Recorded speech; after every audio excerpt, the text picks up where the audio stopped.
Hello, everybody. Hello, everybody. Who's This watching is our videos and talking more about the spoilers of Yes, because there's so much in this. Dragonslayer. Okay, so here it is, Chewie T. Dragonslayer. Sutherland. Yes, written by that person. Okay, so first, This is part 2, so Yes. if you listen to part 1, you know exactly where we're ending. If you listen to Yes. part 2, you haven't heard part 1 yet, watch part 1 to the end, because this is taking off right where we ended. yes, basically. So, And everybody take your daily nap. okay. Hold on. See that Magacho, he yawned, and I didn't yawn because I got a strong mind. How many of you just yawned because he yawned? Raise It's your a test. hand. It's a test. Okay. Hold on. Okay, I'm ready now. So. No, I'm not. Okay. So, Rin. That person. Right. So, Rin is a girl who loves dragons. And she has a friend named Sky who loves animals. In fact, cries his eyes out when she comes back with food. So he becomes a vegetarian. A vegetarian dragon. Right, vegetarian dragon. So basically, Rin, where the part where we left off is Rin is in the palace right now, trying to free Sky. And that's actually why she got a ride from Deathbringer to get there, or Murder Basket. Murder Basket. Or AKA Murder Basket. Murder Basket. So they get that, and they start looking through. They'll start looking through these little. So she starts looking through all these things. No one pays her any attention, which is in the last part. And if you are one of those people who like to watch our videos for like 2 minutes, go back to the other video and you will get a really fun thing if you watch all the way to the end. Because we get really... Okay. We're losing track. Okay. Why are you diverting me? Stop derailing me, Dad. Okay. So, without more interruptions. Go. So we're doing... So she's looking for a way to figure out how to get this key from... Quicksand, I think. Smolder. No, it's not Smolder. Smolder doesn't have the key. Quicksand. Okay. Quicksand, I think, does. And nobody likes him. And so she's just basically like, no one would care if he died. Alright, let's get to the meat of this. But so she drinks some rat poison, poisons the drink, frees Sky, and then she's just like... She kills a dragon. She kills a dragon so because... she is the new Dragonslayer. Yes, the new legitimate Dragonslayer. And does it because not because of treasure. But basically, you have a little problem coming in. This is when, actually, this takes place when Sunny is there. Sunny is there. Yeah, we got Sunny. So then you have some things going on. Okay, like, what's your point? like- What's your point? What point? I'm going through this. We don't want to go through it. We just want to know what your main idea is. Come on. Well, I think it. Okay. Well, first of all, I think it's hilarious on how dragons think of scavengers in this book. You have that dragon who I think her nickname is like, it's like a really weird name. It's like Cute Face or something, or whatever one of those. Oh yeah, because they renamed the dragon. Yeah, because she's trying to figure out all these names, and then she's just like, Yeah. she's really that. So what's so important about that dragon? So basically, she's kind of the one who, I feel like she's part of the reason why Leaf starts changing his mind, like, because not only does Flower start to change his mind because of her choice to stay with because Smolder, because she chooses to be a pet. Yeah, she chooses to be a pet. Right. So I guess they're skipping a part. Right at this point, Ren has just left on Sky, Yes. and they're leaving. So Leaf is trying to find his sister. So. And then just like, and then Flower Flower's is like, able to track another dragon to take him. Yeah, and then so he gets on that, he starts flying away, and then you have that dragon that he's hitched a ride on. So he's invisible at the moment because of the Sandwing Scepter. I believe that's what it is. She starts freaking out because she's just like, there's something on my back. Yeah, she doesn't know what's on her back. He falls off. The scepter, I'm guessing, falls off, and then Sky and Ren are ahead of it, and they're just like, oh crap, that's my brother, so they charge down, and then you have the Sandwing up there, and she's just like, oh no, I dropped the scavenger. So she dies down too. So then you have like a little thing going on, Right. and then like they start talking, and it's fun to see Lee's reaction to a talking dragon. So, Yeah. yeah, and then it switches to Ren's point of view. This guy. And then it's just like they just got done meeting everyone.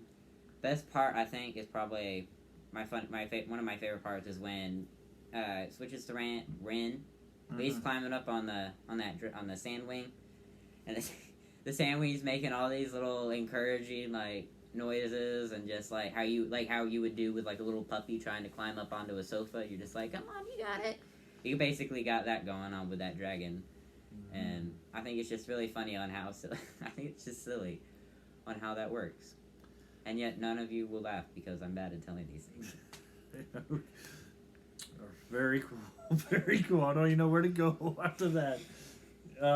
Where do we Your go? favorite part. Rambling. Your My favorite. favorite I already part. mentioned my favorite part. So that is a good part. Where when- the brother and sister meets back up together. Yeah. That's really good. And then And you that have, conversation. And then you get that new dragon who she wants that one dragon, Sweet Face, I think. I don't know what her name is. She Something wants like to- that. It's something. She wants to have a pet human as well. Yeah, she's just like, Right. adorable. Yeah. But yeah, and then you have. And you got like so what we was talking about last, we didn't really have is like being able to see these characters from books 1 through 5 in different lights.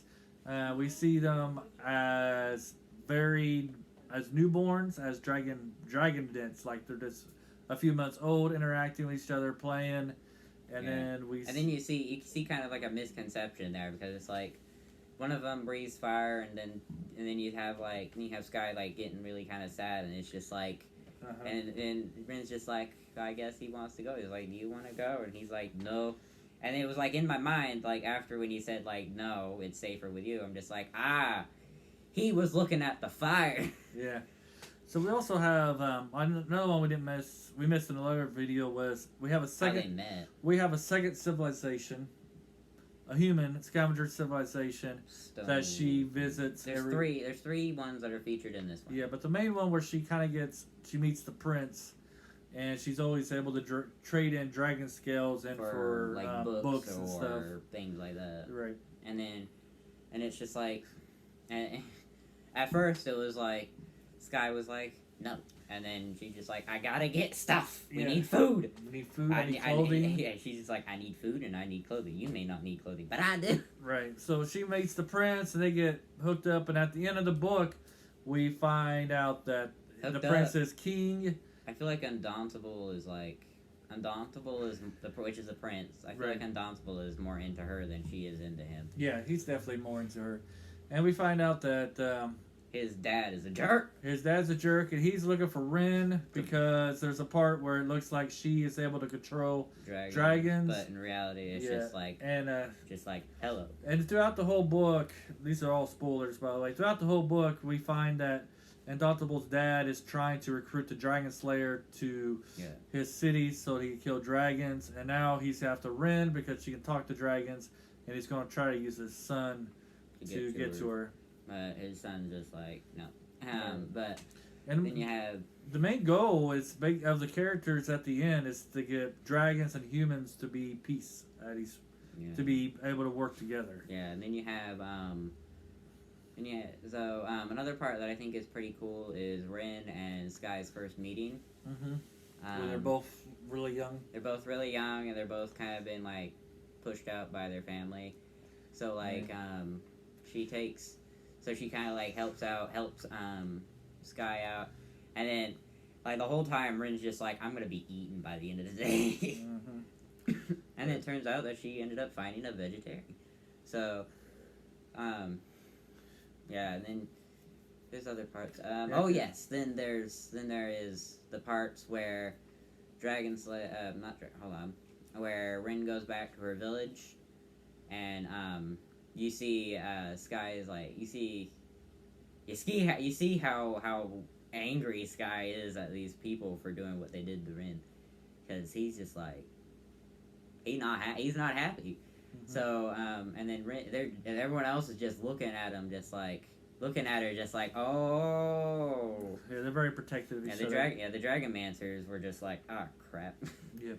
And then they were kind of skipped some stuff. They were exposed, and then you have her parents just like, oh, I'm sorry, and it's just like, you dumped your daughter out in the middle of nowhere to be eaten. So we find out the Dragonmancers are actually frauds. So they're just trying to steal. They were thieves. They're trying to steal dragon treasures. Yeah, and then we find that the Ren's parents were all involved in her sacrifice, and at the end, she doesn't accept their apology. No, I wouldn't. But she does like Leaf, and I think she likes Roland too, because she finds out that Roland really did care for her. Yeah, I tried very even hard. though they didn't really communicate when they were living together. Yeah, so like, she forgives her. She forgives her, but that was mainly because like she tried a lot. She tried really hard. Yep. But and there's a lot, if you like relationships, there's a lot of relationships in this between side characters and main characters. Ivy and Leaf. They got something going on. Yeah, I'm pretty sure they're a ship. Yep. And we didn't really talk about Ivy too much. She was a real good character. She was a really good character. Yeah, and she rides a dragon, Sunny, and she didn't want it though. We'll do a separate. She was more looking for the dragon on. She was more looking for the person on Sunny's shoulder, and she's just like, "Where'd you find that?" Yeah. And it was a miscommunication. So that's some fun. Yeah, that's a really funny part. The communication between Ivy and Sunny, because Ivy keeps pointing at Sunny's shoulder. And when you read book 5, you see that Sunny thinks that Ivy is wanting to ride. And then she starts flipping out. Sunny's just like, why are you flipping out? Thought you wanted to ride. And then in this book, it's like Ivy's just like, Ivy's what? Well, you see, there's this person up there. Where'd you find this person? And then she's just like, you want to ride? Boom. I think it's Flower. Like, right? Was it Flower? Yeah. She was just like, oh no. Right. Yep. So you got anything else? I think it's really, really funny that about like the way that they communicate, because it's like that Sunny becomes like a really big role in this. Like she's like a really insignificant character for the first 4 books. Yeah. Or this is what it seems like. So like, and then you have Yep. Yeah, then you have like we'll talk a little bit more about Sunny. Hold on, let me finish We'll talk about Sunny. Okay, and then she becomes like the key focus of like. We'll talk about Sunny some other day. Hush, I'm almost done. You're making this longer than it should be. So basically, Sunny becomes like the key bridge between. They're just like they see Sunny and then they think of like a bridge between dragons and people, because they were able to communicate fairly well with Sunny without having Ren, who's learned the dragon language. Right. So. All right. Well, thank you for listening to this. If you liked it, hit the like and share button, and Pretty tell sure your we friends. lost y'all like 6 minutes ago. But All right. Talk to you later. Bye. Bye.